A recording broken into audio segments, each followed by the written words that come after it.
Okay, நம்ம ஜனவரி current event நம்ம பார்த்துட்டு வரோம். அந்த விதத்தில் 13, 14 இந்த 2 நாளில் நடந்த ரொம்ப முக்கியமான ஈவெண்ட்டை நம்ம பார்த்து முடிச்சிடலாம். சரிங்களா? ஃபஸ்ட் கொஸ்டின் பாருங்கள். அயலக தமிழர் தினம் எப்போது கொண்டாடப்படுகிறது? அயலக தமிழர் தினம் எப்போது கொண்டாடப்படுகிறது அப்படின்னு சொல்லி பார்த்தீங்கன்னா ஜனவரி 12. சரிங்களா? ஜனவரி 12 தான் அயலக தமிழர் தினம் வந்து கொண்டாடப்படுகிறது. இது முதல்ல வந்து எப்போ அனுசரிச்சாங்கன்னு சொல்லி பார்த்தீங்கன்னா 2022 தான் இது அனுசரிக்கப்பட்டது. சரிங்களா? அயலக தமிழர் தினம் ஞாபகம் வச்சுங்க, ஜனவரி 12. சரியா? நெக்ஸ்ட் கொஸ்டின் பாருங்கள். இந்தியாவின் முதல் உயிரி மகிழ்ச்சி மாவட்டம் எது? இந்தியாவின் முதல் உயிரி மகிழ்ச்சி மாவட்டம் எது அப்படின்னு சொல்லி பார்த்தீங்கன்னா கேஇ பனியூர். கேஇ பனியூர் இது எங்கே இருக்குன்னு சொல்லி பார்த்தீங்கன்னா அருணாச்சல பிரதேசம். ஜஸ்ட்டு ஒரு ஈவெண்ட்டாக தெரிஞ்சுங்க, அவ்வளோதான். இதில் ஆராய்ச்சிலாம் தேவையில்லை. சரியா? ஓகே. இந்தியாவின் முதல் உயிரி மகிழ்ச்சி மாவட்டம் அப்படின்னு சொல்லி பார்த்தீங்கன்னா கேஇ பனியூர். சரிங்களா? அருணாச்சல பிரதேசத்தில் இருக்குது. நெக்ஸ்ட் பாருங்கள். உலக இந்தி தினம் எப்போது? உலக இந்தி தினம் எப்போது அப்படின்னு பார்த்தீங்கன்னா ஜனவரி 10. உலக இந்தி தினம் வந்து எப்போ கொண்டாடப்படுதுன்னு சொல்லி பார்த்தீங்கன்னா ஜனவரி 10. முதல் மாநாடு பார்த்தீங்கன்னா இந்திரா காந்தியால் 1975 அனுசரிக்கப்பட்டதாக சொல்கிறாங்க. சரிங்களா? முதல் இந்தி மாநாடு இந்திரா காந்தியால் 1975 அனுசரிக்கப்பட்டது. சரிங்களா? உலக இந்தி தினம் எப்போன்னு சொல்லி பார்த்தீங்கன்னா ஜனவரி 10. ஓகேவா? நெக்ஸ்ட் பாருங்கள். தேசிய இளைஞர் தினம் எப்போ கொண்டாடப்படுது அப்படின்னு சொல்லி பார்த்தீங்கன்னா ஜனவரி 12. தேசிய இளைஞர் தினம் ஜனவரி 12. அதே மாதிரி பார்த்தீங்கன்னா அயலக தமிழர் தினமும் ஜனவரி 12 தான். சரிங்களா? Okay okay. தேசிய இளைஞர் தினம் வந்து ஜனவரி 12. 1984 அறிவித்து 1984 அறிவித்து 1985 இது கொண்டாடப்படுது. சரிங்களா? யாருடைய நினைவாக தேசிய இளைஞர் தினம் கொண்டாடப்படுதுன்னு சொல்லி பார்த்தீங்கன்னா சுவாமி விவேகானந்தர். சரிங்களா? சுவாமி விவேகானந்தர் வந்து பிறந்தது பார்த்தீங்கன்னா 1863 ஜனவரி 12 தான். சரிங்களா? ஜனவரி 12 அவர் பிறந்தார். கொல்கத்தாவில் பிறந்தார். நரேந்திரநாத் தத்தா அப்படின்றது தான் இவருடைய இயற்பெயர். நரேந்திரநாத் தத்தா அப்படின்னு சொல்கிறது இவருடைய இயற்பெயர். 1902 இவர் காலமாயிட்டார். சரிங்களா? 1897 ராமகிருஷ்ண பரமஹம்சரை வந்து குருவாக ஏற்று ராமகிருஷ்ண மிஷனரியை ஏற்படுத்தினார். சரிங்களா? 1897. இதில் எக்கச்சக்கமான தகவல் நான் சொல்லியிருக்கேன் பாருங்கள். தேசிய இளைஞர் தினம் எப்போ கொண்டாடப்படுகிறது தான் கேள்வி. ஜனவரி 12. இது எப்போ ஆரம்பித்தாங்க அறிவித்தாங்கன்னு சொல்லி பார்த்தீங்கன்னா 1984 அறிவித்து 1985 கொண்டாடப்படுது. சரி, யாருடைய நினைவாக இது கொண்டாடப்படுதுன்னு சொல்லி பார்த்தீங்கன்னா சுவாமி விவேகானந்தர். அவர் பிறந்தது பார்த்தீங்கன்னா 1863 ஜனவரி 12. அந்த ஜனவரி 12 தான் நம்ம தேசிய இளைஞர் தினமாக கொண்டாடுறோம். கொல்கத்தாவில் பிறந்தார். இவருடைய இயற்பெயர் பார்த்தீங்கன்னா நரேந்திரநாத் தத்தா. சரிங்களா? 1902 இவர் காலமானதாக சொல்லியிருக்கிறேன். 1897 ராமகிருஷ்ண பரமஹம்சரை வந்து இவருடைய குருவாக ஏற்று அவரோட சீடராக இருந்து ராமகிருஷ்ண மிஷனரியை வந்து ஏற்படுத்தினார். 1897. ரொம்ப ரொம்ப முக்கியம், இதெல்லாம் கேட்டிருக்காங்க. சரிங்களா? இந்த சுவாமி விவேகானந்தர் வந்து நிறைய அளப்பரிய விஷயங்களையும் நிறைய சிறப்பான செயல்பாடுகளும் நிறைய செஞ்சுருக்காரு. இவரை பற்றி நிறைய நம்ம இந்தியன் நேஷனல் மூமெண்ட்டில் நிறைய பார்க்க போகிறோம். சரிங்களா? இவருடைய பார்ட்டும் இருக்குது. இந்தியாவுக்கு பங்களித்த தலைவர்களில் இவருடைய பார்ட்டும் நிறைய இருக்குது. சரியா? ஓகே. நெக்ஸ்ட் பாருங்கள். அஞ்சல் துறையில் புதிய சேவைகளை வந்து அறிமுகப்படுத்தியிருக்காங்க. அது என்னென்ன அப்படின்றதான் ஒரு கொஸ்டினாக கொடுத்துருக்குறேன். சரிங்களா? அஞ்சல் துறையில் 2 புது விதமான சேவைகளை ஏற்படுத்தியிருக்கிறாங்க. ஒன்று பார்த்திங்கன்னா விரைவு சேவை 24, விரைவு சேவை 48. இதில் ஒன்றும் இல்லைங்க. விரைவு சேவை 24னா 24 ஹவர்ஸ்க்குள்ளே நம்ம கொடுக்குற கடிதங்கள் மற்ற விஷயங்களை கொண்டு போய் சேர்க்கறது. விரைவு சேவை 48ன்னு சொன்னால் 2 நாட்களுக்குள்ள. சரிங்களா? அதுதான் இதனுடைய ஸ்பெஷாலிட்டி. ஓகேவா? ஜஸ்ட்டு தெரிஞ்சுங்க. நெக்ஸ்ட் பாருங்கள்.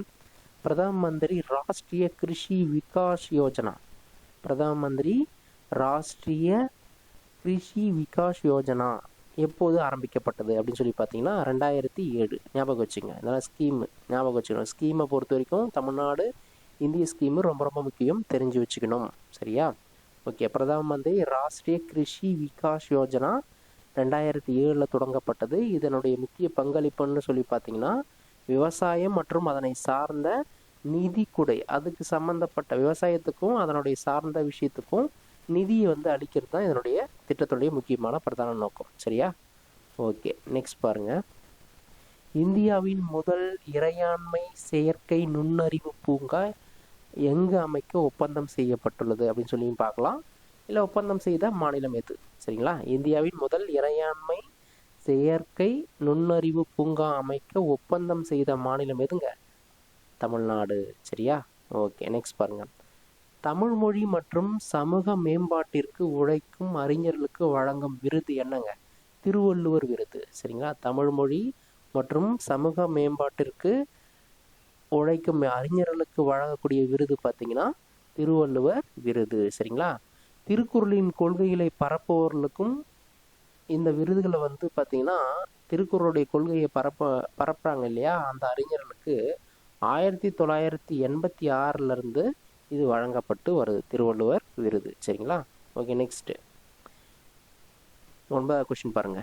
முதல் முழு இயற்கை பஞ்சாயத்தாக மாறிய இடம் எது? ரொம்ப ரொம்ப முக்கியம். சரிங்களா? முதல் முழு இயற்கை பஞ்சாயத்தாக மாறிய இடம் எதுன்னு சொல்லி பார்த்தீங்கன்னா பாமன்வாஸ் கங்கார். பாமன்வாஸ் கங்கர் அப்படின்னு சொல்லக்கூடிய ராஜஸ்தானுடைய ஒரு கிராமம். சரிங்களா? பாமன்வாஸ் கங்கார் ஞாபகம் வச்சுக்கோங்க. சரிங்களா? நெக்ஸ்ட் பாருங்க. இஸ்ரோவின் உழைப்பாளி என அழைக்கப்படுவது எது? இஸ்ரோவின் உழைப்பாளி என்று அழைக்கப்படுவது எதுன்னு சொல்லி பார்த்தீங்கன்னா பிஎஸ்எல்வி. பிஎஸ்எல்வி துருவ செயற்கைக்கோள் ஏவுதளம். சரிங்களா? ஓகே. ஞாபகம் வச்சுங்க. உலகின் பெரிய மீன் உற்பத்தியாளர்களின் பங்கில் இந்தியாவின் இடம். உலகின் பெரிய மீன் உற்பத்தியாளர்களின் பங்கில் இந்தியாவினுடைய இடம் எதுன்னு சொல்லி பார்த்தீங்கன்னா 2வது பிளேஸ். சரிங்களா? உலகின் பெரிய மீன் உற்பத்தியில் இந்தியாவின் இடம் 2. சரிங்களா? சரி.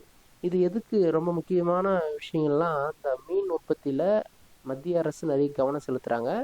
இதெல்லாம் பார்த்தீங்கன்னா நீல புரட்சி, பிரதம மந்திரி மத்ஸ்ய சம்பத யோஜனா, பிரதம மந்திரி மத்ஸ்ய கிசான் சம்ரிதி யோஜனா, இதெல்லாம் பார்த்தீங்கன்னா இந்த மீன் உற்பத்தியை பெருக்கிறதுல முக்கிய பங்களிப்பு வகிக்கிற திட்டங்கள். நீல புரட்சி, பிரதம மந்திரி மத்ஸ்ய சம்பத யோஜனா, பிரதம மந்திரி மத்ஸ்ய கிசான் சம்ரிதி யோஜனா. சரிங்களா? இதெல்லாம் பார்த்தீங்கன்னா ரொம்ப முக்கியமானது. யோஜனா நல்லா ஞாபகம் வச்சுங்க. ஓகேவா? நெக்ஸ்ட். கடல் வெப்பம் வரலாறு காணாத அளவில் அதிகரித்த ஆண்டு எதுன்னு சொல்லி பார்த்தீங்கன்னா 2025 தாங்க. ஓகேங்களா? கடலுடைய வெப்பம் வரலாறு காணாத அளவில் அதிகரித்த ஆண்டு 2025. சரிங்களா?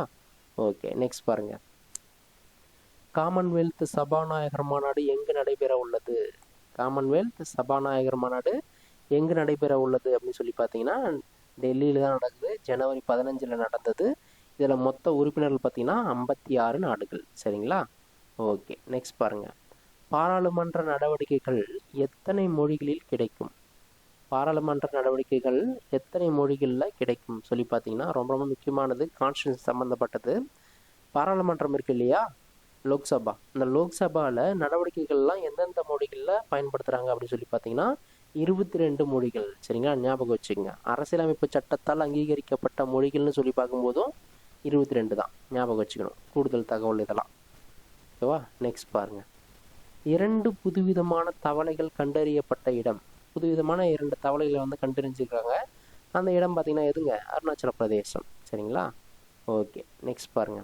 33 மாவட்டத்தில் உள்ளூர் பாதிப்பு பதிவு இல்லை என தமிழ்நாடு அரசு எந்த நோயை வந்து அறிவித்தது அப்படின்னு சொல்லி பார்த்தீங்கன்னா மலேரியா. சரிங்களா? ஓகே. நெக்ஸ்ட் பாருங்க. ஏற்றுமதிக்கான கைத்தறி பொருட்கள் உற்பத்தியில் இந்தியாவின் இடம். ஏற்றுமதிக்கான கைத்தறி பொருட்கள் உற்பத்தியில் இந்தியாவினுடைய இடம் பார்த்தீங்கன்னா ஃபஸ்ட்டு. சரிங்களா? இந்தியாவினுடைய இடம் என்னது? ஃபஸ்ட்டு. நெக்ஸ்ட் பாருங்க. நாட்டின் முதல் படுக்கை வசதி கொண்ட ரயில் வந்தே பாரத் எங்கு தொடங்கப்பட்டது? சரிங்களா? நாட்டின் முதல் படுக்கை, சரிங்களா, படுக்கைன்னு எடுத்துட்டுக்கிறேன். நாட்டின் முதல் படுக்கை வசதி கொண்ட ரயில் வந்தே பாரத் எங்கு தொடங்கப்பட்டதுன்னு சொல்லி பார்த்தீங்கன்னா கொல்கத்தா. இதெல்லாம் கேட்பாங்களான்னு சொல்லி பார்த்தீங்கன்னா போலீஸ் எக்ஸாமில் அதில் கேட்டிருக்காங்க. சரிங்களா, ஓகே. நெக்ஸ்ட் பாருங்கள், சும்மா ஜஸ்ட்டு தெரிஞ்சு வச்சுங்க போதும். ஏன்னா வந்தே பாரத் ரயில்ன்றது ரொம்ப சிறப்பு மிகுந்த ஒரு ரயிலாக வந்து கருதப்படுது. நிறைய இடத்துல கொஞ்சம் கொஞ்சமாக ஓப்பன் பண்ணிகிட்டே வராங்க. சரிங்களா, அதனால தான் தெரிஞ்சுக்கணும்னு சொல்லி தான் இதை கொடுத்துருக்குறேன். ஓகே. ஜென் இசட் தலைமுறை, நிறைய பேர் பார்த்தீங்கன்னா ஜென்சட்னு சொல்லுவாங்க. இந்த ஜென்சிகளுக்கு தெரியாது அப்படின்லாம் சொல்லுவாங்க. சரிங்களா, சரி, எதுலேருந்து எதில் பிறந்தவங்களை வந்து ஜென் இசட் தலைமுறை அப்படின்னு சொல்லி சொல்கிறாங்கன்னு பார்த்தீங்கன்னா 1997லேருந்து 2012 பிறந்தவரில் ஜென் இசட் தலைமுறை அப்படின்னு சொல்லி சொல்கிறாங்க. சரிங்களா, ஓகே. நாட்டின் குடியுரிமை பெற்றவர்கள் மட்டுமே வாக்களிக்க தகுதி என்பதை வலியுறுத்தும் சட்டப்பிரிவு எது? நாட்டின் குடியுரிமை பெற்றவர்கள் மட்டுமே வாக்களிக்க தகுதியுடையவர்கள் அப்படின்னு சொல்லக்கூடிய சட்டம் எதுன்னு சொல்லி பார்த்தீங்கன்னா சட்டப்பிரிவு 326. சரிங்களா, ஓகே. நெக்ஸ்ட் கொஸ்டின் பாருங்கள். ஊழல் தடுப்பு சட்டம் ரொம்ப முக்கியமானது. ஊழல் தடுப்பு சட்டம் எந்த ஆண்டு கொண்டு வரப்பட்டதுன்னு சொல்லி பார்த்தீங்கன்னா 1988. சரிங்களா, ஓகே. நெக்ஸ்ட் பாருங்கள். பிரதம மந்திரி, அதாவது பார்த்தீங்கன்னா பிரதமர் சூரியகர் முக்த் பிஜிலி யோஜனா. பிரதமர் சூரியகர் முக்த் பிஜிலி யோஜனா திட்டம் எதுக்கு கொண்டு வரப்பட்டாங்கன்னு சொல்லி பார்த்தீங்கன்னா வீட்டின் கூரையின் மேலே சோலார் பேனலை பொருத்தி அதன் மூலயமா மின்சாரத்தை உற்பத்தி செய்கிறது. சரிங்களா, வீட்டினுடைய கூரையின் மேலே சோலார் பேனலை பொருத்தி மின்சாரத்தை சரி பண்ணுறது, அதாவது மின்சாரத்தை வந்து சேமிக்கிறது. கிட்டத்தட்ட பார்த்திங்கன்னா இந்த திட்டத்துக்கு 78,000 ரூபாய் வந்து மானியம் வழங்குறாங்க. சரிங்களா, ஓகே. சரிங்களா, இதெல்லாம் ரொம்ப ரொம்ப முக்கியமான ஈவெண்ட்டு, அதனால் கரெக்டாக தெரிஞ்சு வச்சுக்கோங்க. 2 முறை கேளுங்க, அதுவே போதும். ரொம்பலாம் பெருசாலாம் நீங்கள் பண்ண தேவையில்லை. சரியா, ஓகே. நெக்ஸ்ட் வீடியோவில் சந்திக்கலாம். தேங்க்யூ.